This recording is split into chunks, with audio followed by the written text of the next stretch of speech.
What lessons can the New York Giants learn from the participating teams in Super Bowl 59 as they build up their roster? We have that coming up for you next on the Locked On Giants podcast.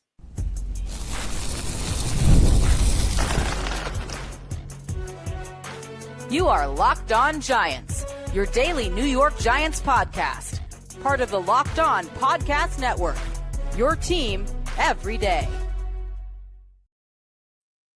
Hello, New York Giant fans, and welcome to another edition of the Locked On Giants podcast, part of the Locked On Podcast family, your team every day. I'm your host, Patricia Traina, credential member of the New York Giants media for Locked On, as well as for New York Giants on SI, which is where you can find all our written work.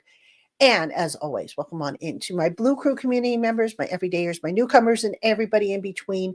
Thank you so much for spending part of your day with us here on the Locked On Giants podcast as we kill the next couple of weeks until we get to the combine and the start of free agency and all the exciting stuff that is coming up on the NFL calendar. And on today's Locked On Giants podcast, I thought, with the 2024 season officially in the books, having concluded with the Super Bowl on Sunday, I thought, let's take a look at some of the lessons, the roster building lessons that the Giants can maybe learn from the two Super Bowl participants, all right, being the Philadelphia Eagles, who sadly won the game, and the Kansas City Chiefs, who got absolutely destroyed by the Eagles. So that is today's show. Again, welcome on in.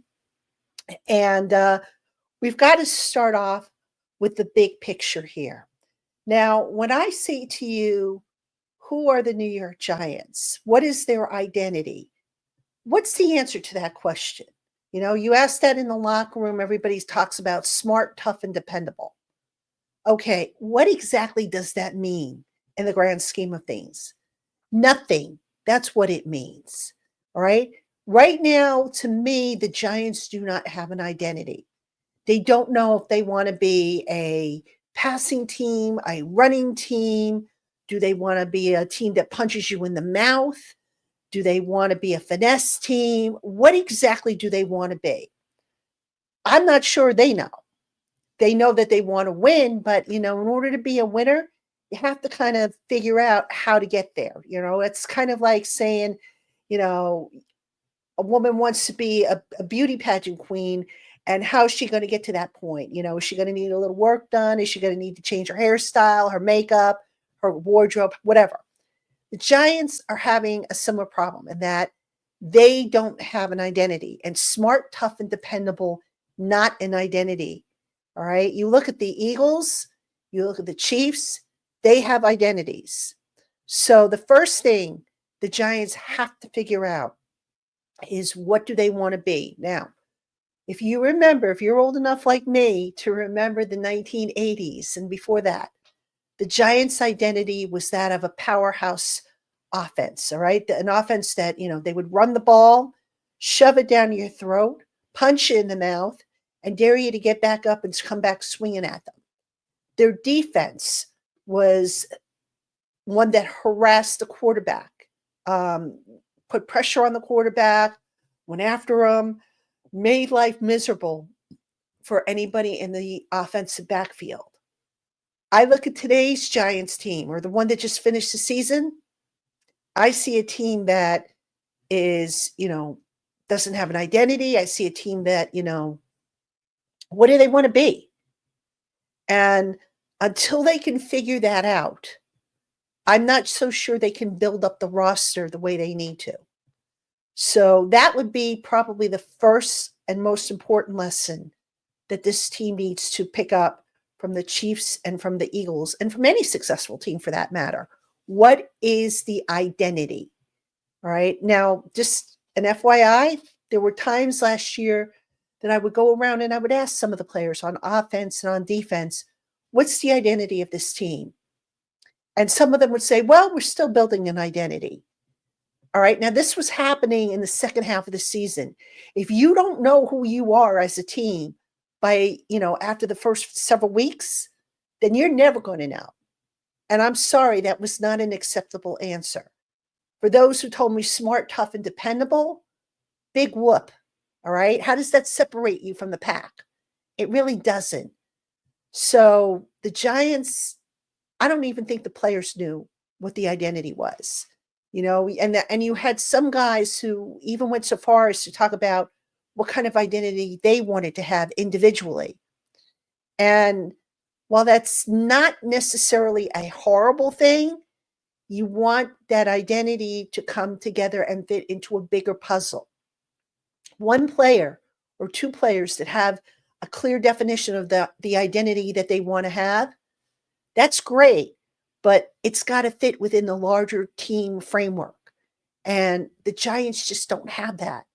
They haven't had that for a number of years. Okay. I think back, it was funny over the weekend before the Super Bowl, I came across the old hype video that was played before Super Bowl 42.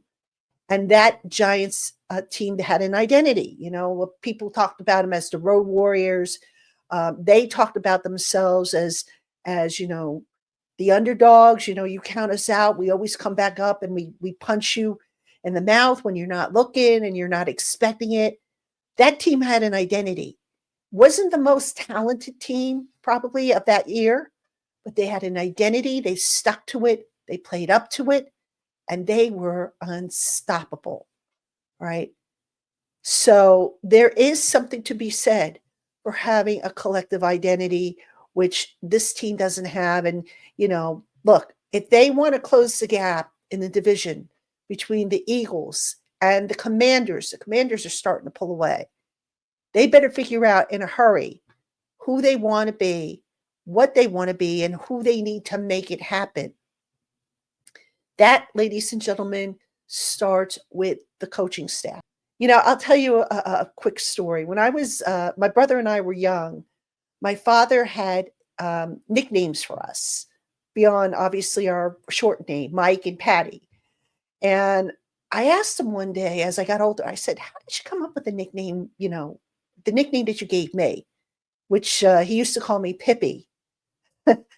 And Pippi because two reasons. I was named after Pippi Longstocking, the fictional character, because when I was a little girl, I used to have the pigtails like Pippi Longstocking. But more importantly, I was very tomboyish as a little girl. So he just one day started calling me Pippi, I guess, which is a play on Patty, and the nickname kind of stuck when I was growing up. And eventually, I lost the nickname, but I always remember that. And the point I'm trying to get at is you have to kind of see what you have in the locker room. Now, the Giants have a good enough core, I think, in the locker room.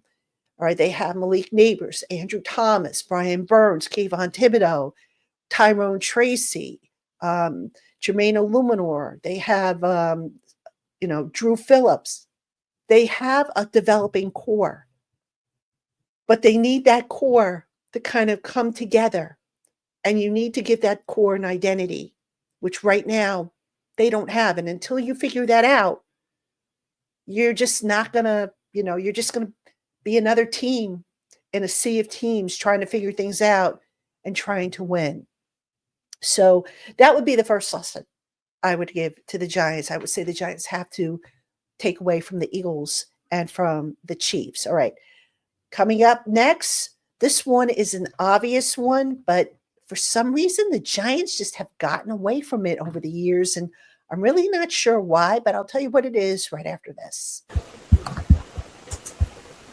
Hey, Giant fans, football season may be over, but basketball season is in full swing, and there's no better way to stay in the game than with Prize Picks, the best place for daily fantasy sports. With Prize Picks, you pick more or less on at least two player projections, and if you're right, you can win up to 1,000 times your cash. Prize Picks is quick and easy. You can set up your lineups in less than 60 seconds, and their fast and secure withdrawals means that you can get your winnings in as little as 15 minutes. Plus, weekly promos like Taco Tuesday give you discounted player projections for even better value. Download the app today and use the promo code LOCKEDONNFL to get $50 instantly after you play your first $5 lineup. That's code LOCKEDONNFL for $50 instantly after you play your first $5 lineup. Prize Picks, run your game. All right, Giant fans, welcome back to the Locked On Giants podcast. I'm your host, Patricia Traina. Coming up on tomorrow's episode, I talked with Dave Syverston of Our Lads Scouting Services. Some of you might know him as Cy or Our Lads Cy.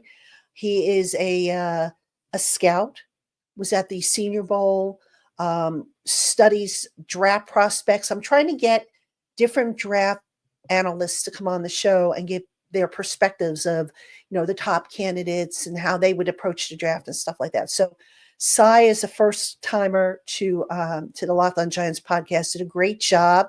We had a really, good discussion, I thought, and you will hear that full interview on tomorrow's show. So I hope you will tune in for that. Meanwhile, for today's show, we are taking a look at lessons the Giants can learn from the two Super Bowl competing teams, the Chiefs and the Eagles. And look, the Eagles, I know, Giant fans, I know it hurt, to see what happened. I know a lot of you couldn't root for the Eagles. I know I couldn't either. Look, confession time. I think, no, I don't think, I know, because in all the years I've been watching the Super Bowl or covering the Super Bowl, this past weekend's Super Bowl was the first time I actually ended up taking a nap midway through the game. Between it being a blowout and just not really caring who won, I took a nap. I missed the halftime show. I got to go back and see that. I miss, some of the game that I want to go back and look at. But yeah, I couldn't get into it. So I don't blame you guys for not getting into it. But that being said, we got to give credit where it's due. The Chiefs and the Eagles were the two best teams in the AFC and NFC, respectively. And there are lessons that teams like the Giants can learn. And this next one, this is an obvious one, but yet the Giants have gotten away from it over the years. And for the life of me, I don't know why. I really don't. And I'm talking about shoring up the trenches. All right. Now, I'm talking about obviously the offensive line and the defensive line. And specifically, look at the job the Eagles did on defense against the Chiefs, right? They came at Patrick Mahomes with a 4-man rush for the majority of the night, all right? According to Pro Football Focus, they blitzed maybe twice all night, all right? I know ESPN had a stat out saying that they didn't blitz at all, but PFF had a stat saying that they blitzed twice. They got a 40.5% pressure rate on Patrick Mahomes, forced him into a 4.12 average time to throw, and he only had a 40.44 completion rate. Now, what does all that mean? Very simple. You look at how the NFC East is constructed with the wide receivers that each team has, the Eagles, the Cowboys, the Commanders. You look at some of the other teams that the Giants have on their schedule that have very good passing games. The Giants can't compete with those passing games. Do you want to know why they can't compete? Because it starts up front. If you don't have the guys up front, if you can't get home with a 4-man rush, and now you have to send 5 or 6, that's less guys you got to put in coverage. And if you don't have a good secondary, which, let's face it, the Giants secondary has some talent, but it was young and it was inconsistent. Guess what? You're going to get burnt. You're going to struggle. You're going to give up big chunk plays. All right. The Giants need to address the trenches, specifically on the defensive side of the ball. All right. Dexter Lawrence, you've heard me say this millions of times. He can't do it all by himself. He needs help up front. And I found it very interesting how the Giants last offseason, they couldn't reach a deal with Ashawn Robinson. Then they had Jordan Phillips for a little while, and then they traded him to Dallas, and they decided, we're going to go with all young guys. And by the way, they didn't draft any defensive linemen last year. That can't happen moving forward. It just can't.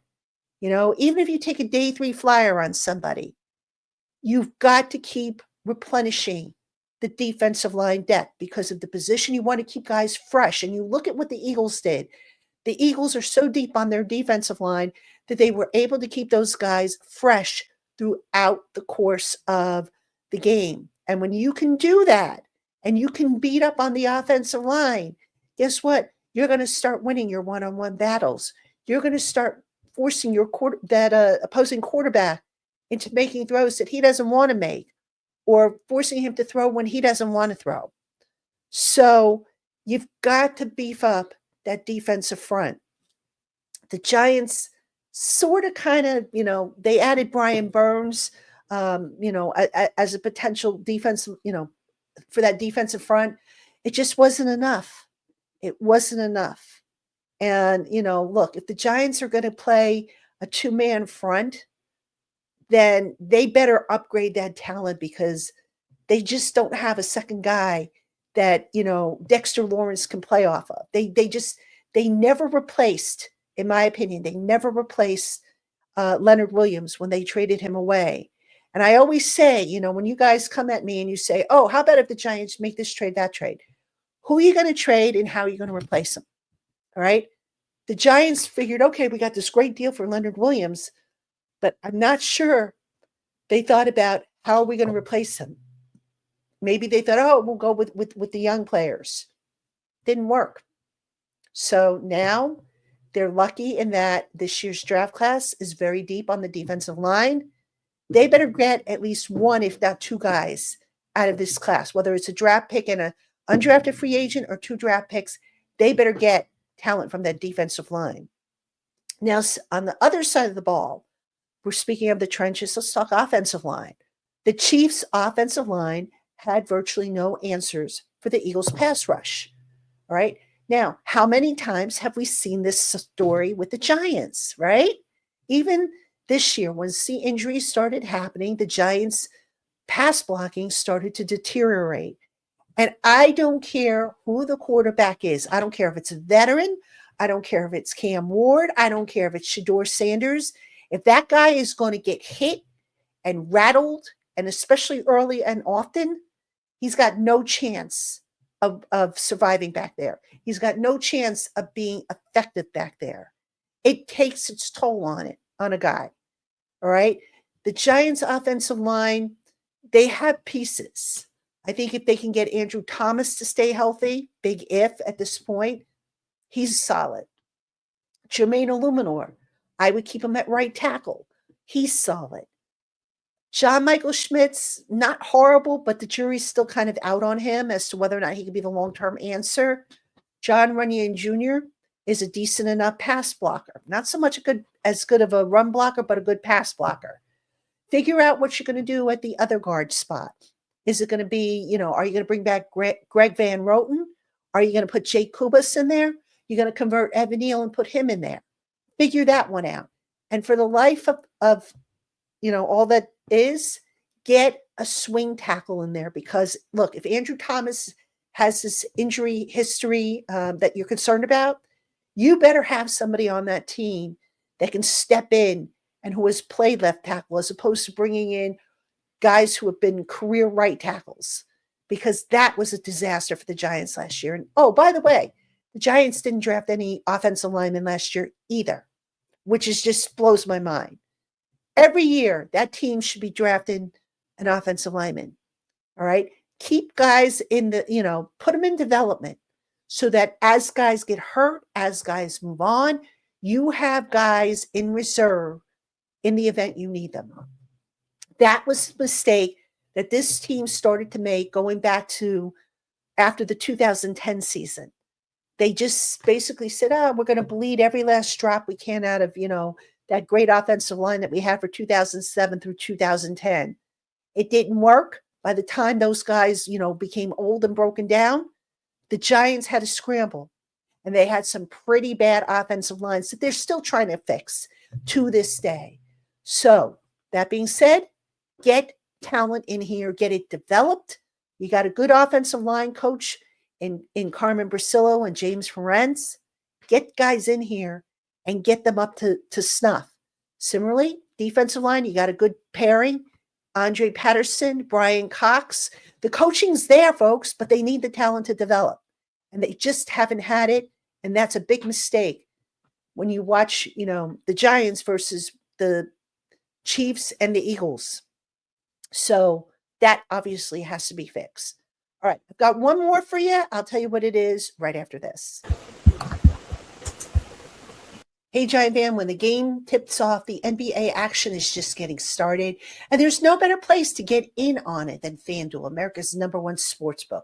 With FanDuel, you can place live bets throughout the game so that even if you miss the opening tip-off or you want to bet on a fourth quarter comeback, you can stay in the action. And if you're looking for a bigger payout, you can even combine your live bets into a same game parlay. The app is easy to use, and when you win, you get paid instantly. Right now, new FanDuel customers can get $150 in bonus bets if your first $5 bet wins. Just visit fanduel.com to join today. That's fanduel.com for your shot at $150 in bonus bets. Make every moment more with FanDuel, the official sports betting partner of the NBA. Hey, Giant fans, if you're looking to join an exclusive community of Big Blue Faithful where you can discuss the team and receive inside information in a toxic-free environment, then you need to check out the Blue Crew community for Locked On Giants. Members get access to our exclusive by invitation only Discord channel where we can talk with one another, ask questions, get breaking news, and so much more. Plus, as part of the Locked On Giants Blue Crew community, I text exclusive updates and info directly to your phone, and you can communicate with me via text one-on-one. So come see what it's all about with a free 14-day trial. And when you use our promo code Blue Crew, you will get your first 2 months after your free 14-day trial ends at 50% off the regular monthly price of $4.99. If you don't like it, cancel before the trial ends and owe absolutely nothing. For more information or to register, visit joinsubtext.com/LockedOnNYGiants and be sure to enter that promo code Blue Crew, BLUECREW, at the top of the page for your 2-month discount after your free 14-day trial ends. Text and data rates may apply. Please see your carrier's plan for details.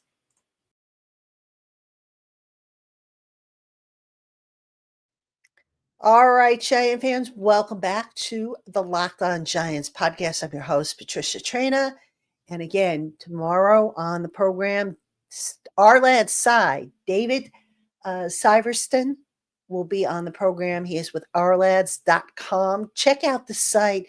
They have a lot of good free content. They also have a subscription service. And Our Lads is actually one of the draft guides that I refer to over draft weekend. So, I get a few draft guides, and that's one of my favorites. Emery Hunt's football game plan is another. There are a few others that I look at. Obviously, the Athletics Beast is another one. But, it's always good to get different perspectives on the NFL draft and the draft prospects. And that's what we try to do here on the show because it's that time of year.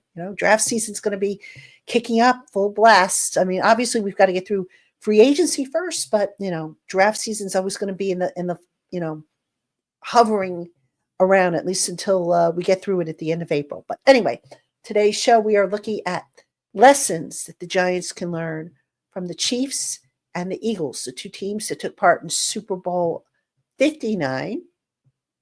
And this next lesson, I've got to give credit to the Eagles on.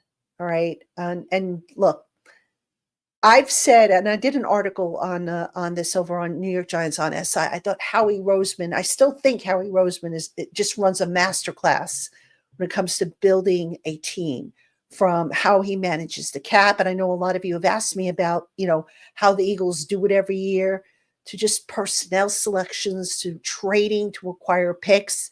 And I look specifically at the draft and how the Eagles have gotten better production and better value on their day 1 and day 2 picks than the Giants have. But that's not the lesson I want to talk about. The lesson I want to talk about is doubling down on mistakes. Now, specifically, I'm thinking about offensive line here. The Eagles go and acquire Mekhi Becton, a guy who, when he came out of school, he was being touted as, the next great thing at offensive tackle. And it didn't work out. For whatever the reason, it didn't work out. You see a lot of tackles switch to guard because they just don't have the footwork. They can't function, out in space. They're better off in a phone booth, whatever the case may be. Then you have guys like Evan Neal, who, you know, there you hear the general manager and the head coach say, Evan Neal's a tackle. And yet Evan Neal, and granted, to be fair to Evan Neal, he's had some injury issues. But when he's been on the field, he hasn't been a quality tackle. So if it's your job as a coach to be able to put your guys in the best possible position, why would you stubbornly stick with a position for a guy that where it's just not a fit, where it's just not working out? You're not putting that guy in the best position to succeed. You're putting that guy in a position to where he's going to get frustrated and he's going to revert to bad habits and he's going to be ruined. And this is something, this is just a theory I have. When you look at all the offensive linemen, Will Hernandez, Matt Bredesen, Eric Flowers, who started off with the Giants and then went on to play for other teams, and do better for other teams, you have to sit there and say, why? Is it because the coaches were stubborn and they stuck with a certain way of teaching these guys that maybe wasn't a fit? If you're a coach, if you're a teacher, your job is to figure out what is the best way to put your students into a position where they can be successful. And if you're going to sit there and say, well, I don't care what anything says, you, Evan Neal, you are a tackle, and that's it. I don't want to hear it. Guard is out of the question. No, you're not putting that guy in the best position to succeed. And I just feel like the Giants have done that a little too often. Now, to be fair, this past year, I still say that if had Evan Neal not been injured, had not had the setback, I think they would have cross-trained him at guard. That's the impression I got. Even though they said he's a tackle, they basically didn't have the time to cross-train him. They might have actually started working on that. For the first half of the season when Evan Neal couldn't even get on the field. But stop kidding yourself. I get it. You want to believe that, your draft picks can do it all and be everything. But you got to be realistic. And there's no shame. Look, if you're going to sit there and you're going to tell us it doesn't matter how a player comes to our team, it doesn't matter if he's a first round pick, doesn't matter if he's a $100 million a year guy or whatever. What matters is what he does once he gets in the building. Well, then shouldn't you be a little bit more open-minded as far as, taking those guys and putting them in the best position, even if it's not the position that they played in before you got them? Wouldn't that make more sense? I think it would. So, look, when we talk about the Giants and what they need to do to turn the ship around, obviously better drafting, obviously better coaching, obviously, just better personnel acquisition in free agency. But they also got to, be less stubborn, determine who you're going to be. And don't try to look. I go back to the identity question. What is the identity? And again, to me, smart, tough, and dependable, that's not an identity. Those are characteristics. They are not an identity. There's a big difference. So figure it all out. It's a big puzzle. I get it. It's not something they're going to probably solve in one off season, but at least get it back on track so that at least this team can be more competitive than it was last year and the year before that. Injuries or no injuries, this team has lost its way. It can still find its way again, but they've got to be a little less stubborn, particularly at the leadership level, where they've just made some decisions that just leave you shaking your head, wondering what the heck they're thinking. All right, Giant fans, that's going to do it for this edition of Locked On Giants. Again, thank you so much for tuning in, spending part of your day with us here. If you are watching on YouTube, please consider subscribing to the channel. Like the video, click the little bell for notifications every time I post a new video. And don't forget, tomorrow, Dave Syverston, our lad Cy, will be on the program. We'll be talking draft. So I hope to see y'all tomorrow. Thanks so much for tuning in, Giant fans, and have a good one.